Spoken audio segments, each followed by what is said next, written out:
Spinoza lo descubrió antes que nadie. La divinidad de Jesús no es una verdad revelada, es el resultado de una votación. 218 obispos levantaron la mano en el verano del año 325 y decidieron por mayoría que era Jesús. No lo interpretaron, no lo descubrieron en un manuscrito antiguo, no descendió del cielo ninguna luz que les iluminara el consenso. Lo votaron, con la misma mecánica con que se aprueba una ley en una asamblea legislativa. Y el hombre que convocó esa asamblea, que pagó los viajes, que presidió la sesión de apertura con su manto imperial de gala, ese hombre no era cristiano bautizado. Llevas toda tu vida creyendo que la divinidad de Jesús es una verdad que la Iglesia recibió de la revelación y preservó a través de los siglos. Hoy te voy a mostrar que esa verdad tiene una fecha exacta de nacimiento. El 19 de junio del año 325 después de Cristo.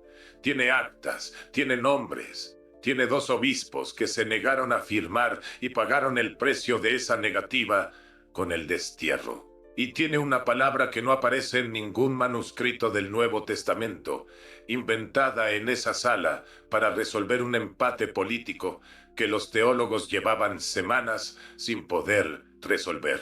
Cuando termines de escuchar lo que los documentos del siglo IV dicen sobre lo que ocurrió en Nicea, vas a entender por qué Spinoza escribió en el Tractatus Theologico Politicus que los dogmas no son verdades reveladas, son construcciones institucionales. ¿Y por qué esa afirmación, hecha en 1670, le costó la excomunión en vida y el índex en muerte? Antes de que lleguemos a la votación, antes de que te cuente cuántos cedieron y cuántos resistieron, necesito que entiendas qué estaba en juego esa mañana de junio del año 325. Porque la historia que se cuenta en el catecismo y la historia que registran los documentos del período son 2 cosas distintas. Y la diferencia entre ellas es precisamente lo que Spinoza pasó 30 años de su vida señalando. Escucha bien. Antes de llegar a Nicea, necesitas entender quién convocó el concilio y por qué. El año es 325 después de Cristo. El Imperio Romano lleva décadas fracturado. Constantino I, el hombre que en el año 313 había firmado el Edicto de Milán, otorgando libertad religiosa a los cristianos, enfrenta un problema que ningún edicto de tolerancia puede resolver por sí solo. El problema se llama Arrio. Y no es un problema teológico, es un problema de administración imperial. En el año 318, un presbítero de Alejandría llamado Arrio comenzó a predicar algo que las comunidades cristianas del Oriente no podían dejar de discutir. La disputa había dividido las iglesias del imperio en 2 facciones que se excomulgaban mutuamente, que rechazaban administrar los sacramentos entre sí, que en algunos lugares habían llegado a la violencia física. El hombre que gobernaba el mayor estado del mundo mediterráneo se encontraba con que sus súbditos estaban en guerra civil teológica. Constantino convocó el concilio de Nicea por una razón que está documentada en su propia correspondencia: la unidad del imperio.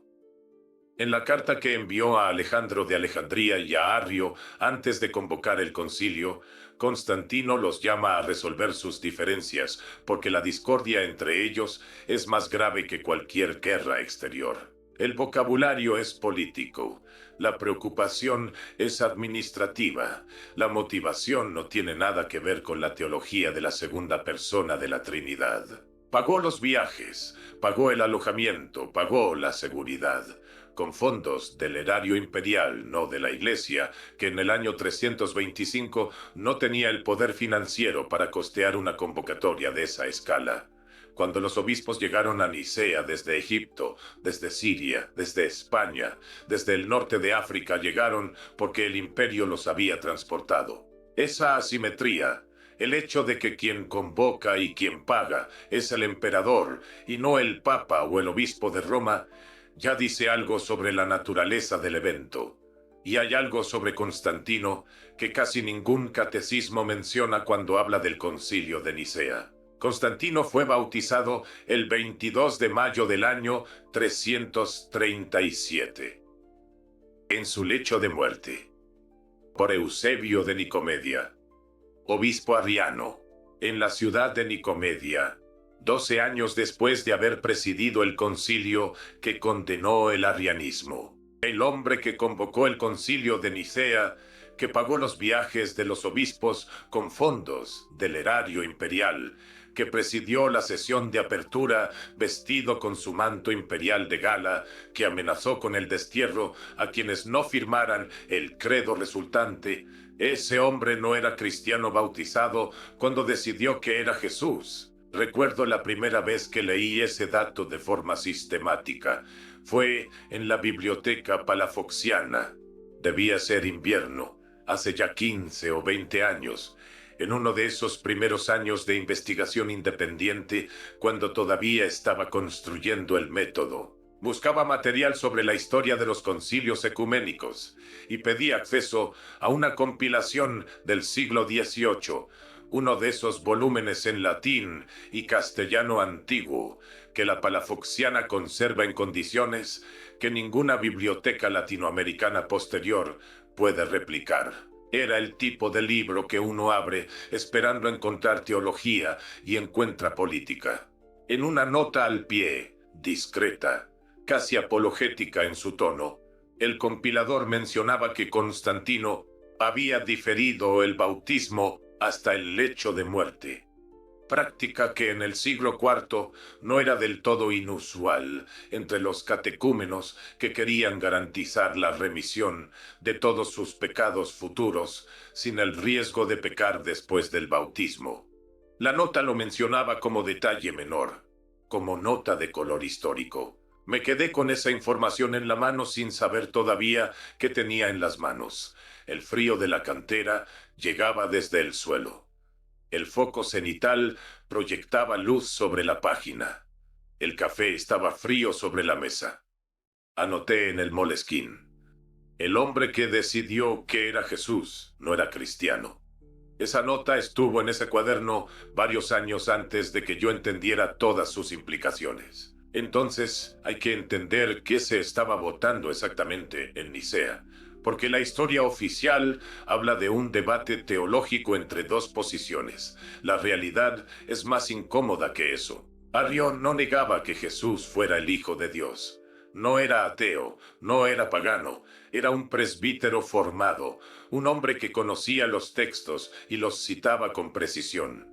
Arrio argumentaba algo muy específico: que hubo un momento en que el Hijo no existía, que el Padre lo había creado, que el Hijo era la primera y más perfecta de las criaturas de Dios, distinta del Padre en substancia, subordinada al Padre en origen. La posición de Arrio tenía respaldo bíblico documentado, y esto es lo que casi nadie te cuenta cuando el catecismo describe la herejía arriana. Juan, capítulo 14, versículo 28.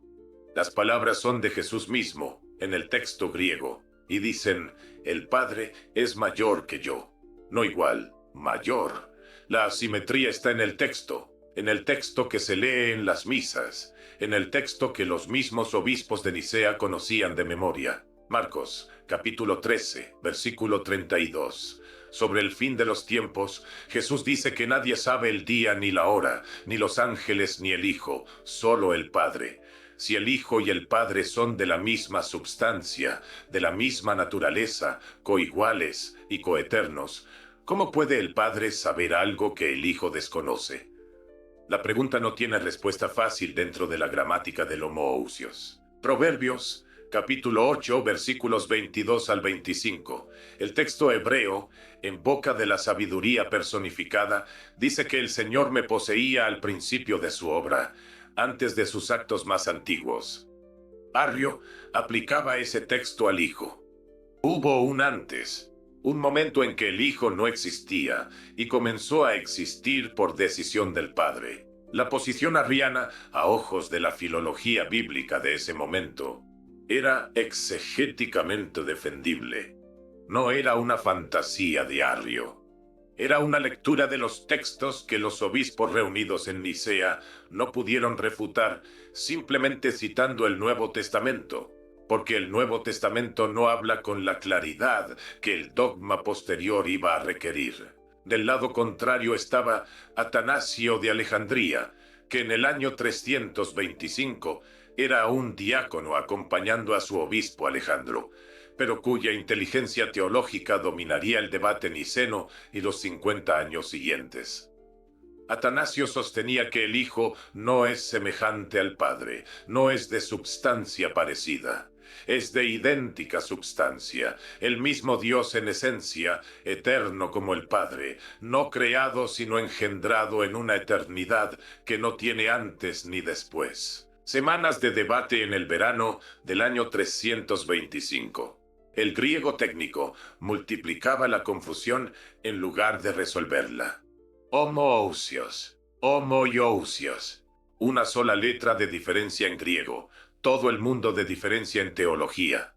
La misma substancia, substancia semejante, dos palabras, un solo iota entre ellas, y 250 obispos que no se ponían de acuerdo sobre cuál de las dos era la correcta. Aquí está algo que necesitas saber antes de llegar a la votación, porque lo que pasó con la palabra que resolvió el impasse es la ironía más documentada de la historia del dogma cristiano.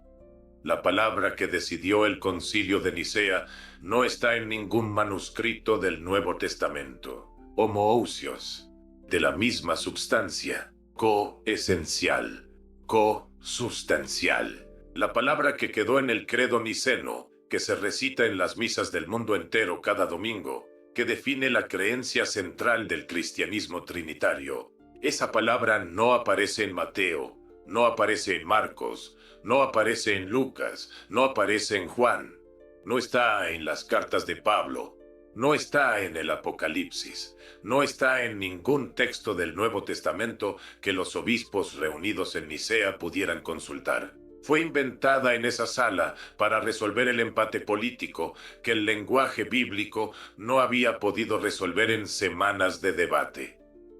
Pero hay algo más sobre homoousios que los catecismos nunca mencionan. Y cuando lo oigas, vas a necesitar un momento para que encaje. 57 años antes del Concilio de Nicea, en el año 268, otro concilio, el Concilio de Antioquía, había condenado formalmente el uso de la palabra homoousios, la misma palabra, el mismo término griego. El Concilio de Antioquía la había declarado inaceptable cuando la usó Pablo de Samosata, un obispo de orientación monárquica que la empleaba en un sentido diferente al que Atanasio defendería. Homoousios fue condenada como herética en 268. 57 años después, la misma palabra condenada como herética en Antioquía fue impuesta en Nicea como la solución ortodoxa. El término que había sido la marca de la herejía se convirtió en el sello de la ortodoxia. Esto no te lo explicarán nunca en catequesis, porque explicarlo requiere admitir que el vocabulario del dogma central del cristianismo trinitario fue seleccionado con la misma arbitrariedad con que un comité elige el término técnico que mejor resuelve una crisis política. Hay un documento que lo confirma con una claridad que resulta difícil de procesar, incluso para quien conoce el periodo. Eusebio de Cesarea era en el año 325 el historiador eclesiástico más importante de su tiempo. La historia eclesiástica que escribió es la fuente primaria más completa que tenemos sobre los primeros siglos del cristianismo. Eusebio estaba en Nicea, participó en los debates. Y cuando el concilio terminó, escribió a su congregación de Cesarea para explicarles por qué había firmado el credo niceno a pesar de sus reservas teológicas. Quiero que repitas mentalmente esa frase. El historiador eclesiástico más importante del siglo IV escribió a su congregación para explicar por qué firmó algo que no era del todo lo que él hubiera elegido. La carta de Eusebio a su congregación de Cesarea es uno de los documentos más reveladores que conservamos sobre la dinámica política del concilio. Eusebio no celebra la conclusión del debate. Explica, justifica, escribe, con la serenidad incómoda de alguien que sabe que lo que firma es más complicado de lo que el credo hace parecer, que aceptó homoousios porque el emperador lo interpretó de una manera que él podía sostener con sus propias reservas teológicas. Eusebio firma bajo presión y escribe sobre esa presión. La carta existe, está publicada y documentada, y muestra que la unanimidad del concilio de Nicea tenía la textura de un hombre que le explica a su congregación por qué firmó algo que no era del todo lo que hubiera elegido firmar en condiciones diferentes. Era una tarde en la BUAP, en los primeros años de cátedra, preparando un seminario de hermenéutica bíblica. Creo que era primavera, cuando leí por primera vez la carta de Eusebio completa en traducción. No el fragmento que se cita en los manuales de historia eclesiástica, el texto completo, con sus matices, con sus justificaciones encadenadas, con esa prosa de alguien que está construyendo en tiempo real el argumento que le va a permitir dormir con lo que acaba de firmar. Había apilado en el escritorio del tercer piso libros en castellano y en griego, las ediciones que usaba entonces para los seminarios. La tarde entraba oblicua por la ventana. Subrayé con lapicero azul la frase donde Eusebio admite que homoousios no era su término preferido, pero que lo aceptó porque el emperador lo interpretó de una manera compatible con la fe. Lo leí 2 veces. Luego cerré el libro. Lo que me perturbó no fue la revelación del dato, fue la forma, la inteligencia de un hombre justificando públicamente lo que firmó bajo presión, no la brutalidad de quien cede ante la fuerza, algo más sutil y más perturbador. La articulación cuidadosa de las razones que permiten a una persona inteligente hacer lo que el contexto de poder le exige y conservar su propia dignidad intelectual en el proceso. Si alguna vez te preguntaste cómo funcionan los consensos institucionales, la carta de Eusebio de Cesarea a su congregación de Cesarea es una respuesta suficiente. Entonces, lleguemos a los números reales de la votación, porque la historia que se enseña habla de unanimidad, y los documentos hablan de algo diferente. Las fuentes del siglo IV no se ponen de acuerdo en el número exacto de obispos presentes en Nicea. Eusebio de Cesarea habla de más de 250. Atanasio de Alejandría, en sus escritos posteriores, cita 318. Eustacio de Antioquía estima alrededor de 270. El número 318 se popularizó rápidamente dentro de una generación y tiene resonancia tipológica. Es el número de siervos de Abraham en el Génesis, capítulo 14, versículo 14. Detalle que los historiadores de la época no ignoraban. Sea cual sea el número exacto, estamos hablando de entre 200 y 300 hombres reunidos en una sala en el verano del año 325. De ese grupo, inicialmente 20 obispos no querían firmar el credo que Constantino y los teólogos nicenos habían elaborado. No 10, no 2, 20.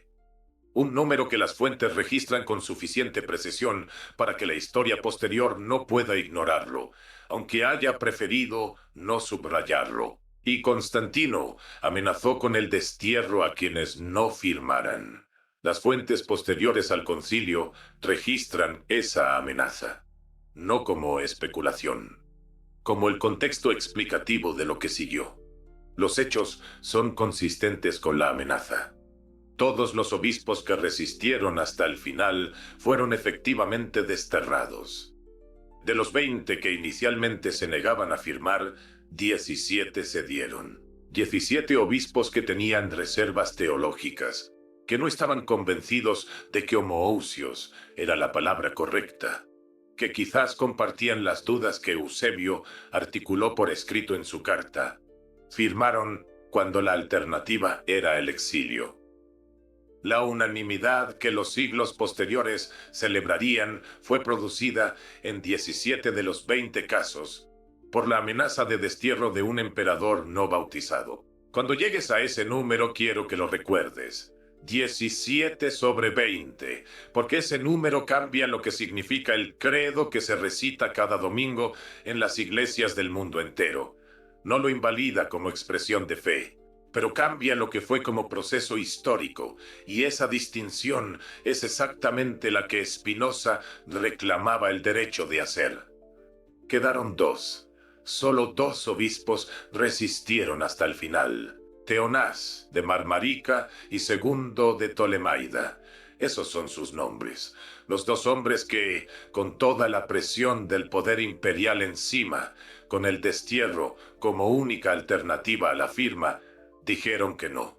Sus nombres aparecen en las fuentes históricas del período precisamente porque son los únicos 2 que los documentos del concilio necesitaban nombrar, los que no firmaron.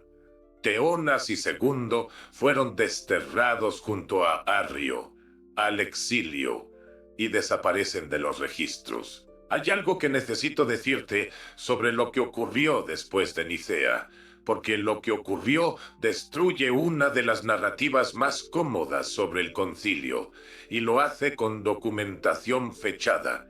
El concilio de Nicea terminó en el año 325. El credo había sido firmado. Arrio estaba en el exilio. Atanasio, que sería nombrado obispo de Alejandría en el año 328, era el defensor visible de lo que el concilio había establecido. 5 años después, Constantino revocó el exilio de Arrio. Detente aquí un momento. El mismo hombre que había presidido el concilio, que propuso homoousios, que amenazó con el destierro a quienes no firmaran, ese mismo hombre, alrededor del año 330, bajo la influencia creciente de Eusebio de Nicomedia, el obispo arriano que eventualmente lo bautizaría en el lecho de muerte, restauró a Arrio y le permitió regresar. Eusebio de Nicomedia, que había firmado el credo niceno, pero cuya carta de congratulación a Arrio, antes del concilio, lo había comprometido públicamente con el arrianismo, fue también exiliado después de Nicea, y también fue rehabilitado. Y fue ganando influencia sobre Constantino durante los años siguientes, hasta convertirse en el consejero episcopal más cercano al poder imperial. El hombre que bautizaría al primer emperador cristiano en su lecho de muerte era el líder de la facción, que ese mismo emperador había condenado 10 años antes. En el año 335, Constantino convocó el concilio de Tiro. El concilio de Tiro condenó y desterró a Atanasio de Alejandría, el mismo obispo que había sido el defensor principal de la doctrina nicena. Desterrado por el mismo emperador que había presidido el concilio que estableció esa doctrina. Recuerda la cronología.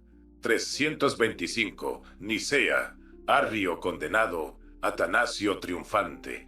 330, rehabilitación de Arrio. 335, concilio de Tiro, Atanasio desterrado. El hombre que fijó el dogma deshizo sus consecuencias en 10 años. Arrio murió en 336, un día antes de su rehabilitación oficial en Constantinopla. Las fuentes pro-nicenas describieron su muerte como un castigo divino, que en el momento en que se disponía a entrar triunfalmente en la ciudad con el apoyo imperial, sufrió un colapso físico y murió. Las fuentes arrianas, y hay fuentes arrianas que sobrevivieron el período, atribuyeron su muerte al envenenamiento. Nadie puede probar ninguna de las dos versiones con certeza. El silencio de Atanasio sobre las circunstancias de la muerte de Arrio durante las décadas siguientes es, cuando menos, una anomalía historiográfica que los especialistas en el período han señalado. La palabra homoousios, que había sido impuesta en Nicea como el término irrenunciable de la ortodoxia, fue virtualmente abandonada durante los 50 años siguientes en la práctica de las iglesias orientales. No por decreto, por indiferencia práctica. Los obispos que siguieron a Nicea usaban otros términos, otros lenguajes más ambiguos que permitían diferentes interpretaciones. La Iglesia del Imperio Romano, en las décadas posteriores al concilio, no era nicena en práctica, aunque lo fuera en papel. No fue hasta el año 381, 56 años después de Nicea, con el concilio de Constantinopla convocado por el emperador Teodosio, cuando homoousios fue reafirmada formalmente y el arrianismo fue definitivamente condenado como herejía en el territorio del imperio. El mismo proceso, el mismo mecanismo. Un emperador convocando un concilio para resolver un problema político con una decisión teológica. Hay una conversación que recuerdo con particular claridad. Fue en un congreso, creo que fue en la Facultad de Historia de la UAP, aunque podría haber sido en algún encuentro en Guadalajara, de esos congresos donde los historiadores y los filósofos coincidimos y hablamos de las cosas que nos conectan más que las que nos separan. Conversaba con un colega historiador del mundo romano, un especialista en el período del siglo IV, un hombre de mentalidad completamente empirista, del tipo que trabaja con documentos y no con interpretaciones de documentos. Le mencioné la ironía del concilio de Tiro en 335, que el mismo Constantino, que había presidido Nicea, convocara 10 años después un concilio que desterraba al principal defensor de la doctrina nicena. Mi colega respondió sin dramatismo, con el tono que usan los historiadores cuando describen lo que les parece evidente dentro de su campo. Dijo, claro, para él era un problema administrativo, no teológico. En cuanto el problema administrativo cambió la posición. Me quedé un momento con esa respuesta. No era ni indignación ni satisfacción lo que sentía ante esa frase. Era algo más preciso. El reconocimiento de que la frialdad analítica de ese historiador describía con exactitud lo que Spinoza hubiera dicho. Que el análisis que yo llevaba años construyendo desde la filosofía, con la terminología del Tractatus sobre el poder institucional y la construcción del dogma, ese análisis tenía la misma estructura que la descripción que hace un historiador del mundo romano cuando simplemente mira los hechos. Para Constantino era un problema administrativo. La formulación que se lo resolvió en 325 dejó de resolverlo cuando el contexto cambió, y el mismo mecanismo que había producido Nicea produjo Tiro. Eso es lo que Spinoza llamaba la naturaleza del dogma como construcción política, no una acusación, un análisis. El Tractatus Theologico Politicus de Baruch Spinoza fue publicado en el año 1670, sin nombre de autor, sin ciudad de publicación, con un editor ficticio que aparecía en la portada. No por modestia, por la misma razón que los apóstoles del siglo I predicaban en privado antes de que el poder los tolerara. Porque articular en público lo que Spinoza articulaba en ese libro era incompatible con sobrevivir en el mundo de las instituciones eclesiásticas europeas del siglo XVII. En el capítulo 14 del Tractatus, Spinoza escribe algo que es una descripción perfecta de lo que ocurrió en Nicea, sin que Nicea sea el ejemplo que él está usando directamente. Lo que describe es el mecanismo general. Spinoza señala que las instituciones religiosas confunden el dogma con la verdad revelada, que los concilios y las autoridades eclesiásticas Formulan posiciones que responden a conflictos de poder, presiones políticas y necesidades de cohesión institucional, y luego presentan esas formulaciones como si fueran verdades eternas recibidas de la revelación divina.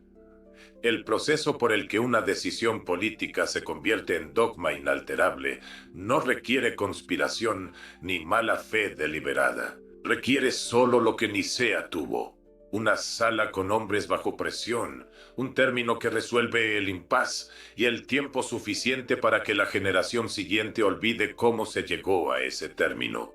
La divinidad de Jesús, en el sentido técnico de homoousios, no fue descubierta, fue decidida, bajo presión política, con amenaza de exilio, usando un término que había sido condenado como herético 57 años antes, por un hombre que no era cristiano bautizado. Esto no refuta la fe.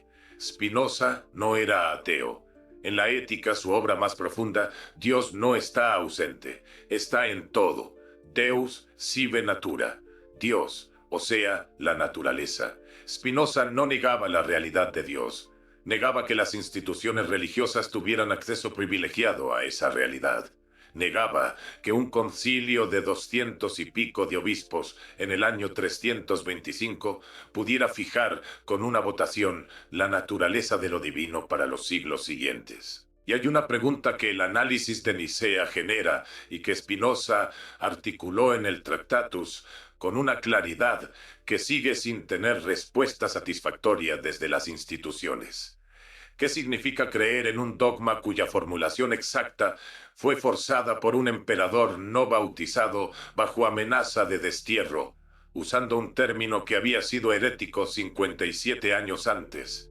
En un concilio donde 17 de los 20 obispos que inicialmente se resistían cedieron ante la presión política. No es una pregunta atea, es una pregunta sobre la naturaleza de la creencia, sobre la diferencia entre la fe como convicción nacida de la experiencia interior y el dogma como formulación técnica producida por un proceso político documentado. Hay algo que la Iglesia no puede responder sobre el Concilio de Nicea sin cambiar la naturaleza de lo que significa ser Iglesia. Las fuentes del siglo IV están disponibles. La carta de Eusebio a su congregación de Cesarea, donde explica por qué firmó con reservas, está publicada y accesible. Los registros del exilio de Teonas y II de Ptolemaida están en las crónicas del período. La rehabilitación de Arrio por Constantino, el concilio de Tiro, que desterró a Atanasio, los 50 años de abandono práctico de homoousios antes de Constantinopla en 381. Todo está en las fuentes que cualquier historiador de la Iglesia antigua conoce. El Tractatus de Spinoza está publicado.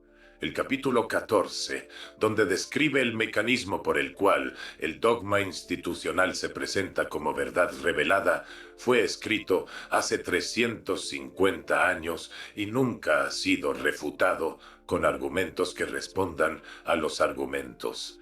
La Iglesia lo puso en el Index en el año 1690, sin refutación, con silencio, y el silencio sigue siendo el mecanismo, no la refutación, la administración del acceso a las preguntas. Lo que Nicea muestra cuando uno lee las fuentes en lugar de los catecismos es algo que Spinoza articuló en el Tractatus con una precisión que el tiempo solo ha confirmado: que las instituciones religiosas confunden la historia de sus propias decisiones con la historia de la revelación divina, y que esa confusión no es un error, es una herramienta. La divinidad de Jesús, como la formula el credo niceno, tiene una historia verificable, una fecha, un nombre de proceso, un mecanismo de producción documentado con nombres, presiones, amenazas, y 2 obispos que se negaron a ceder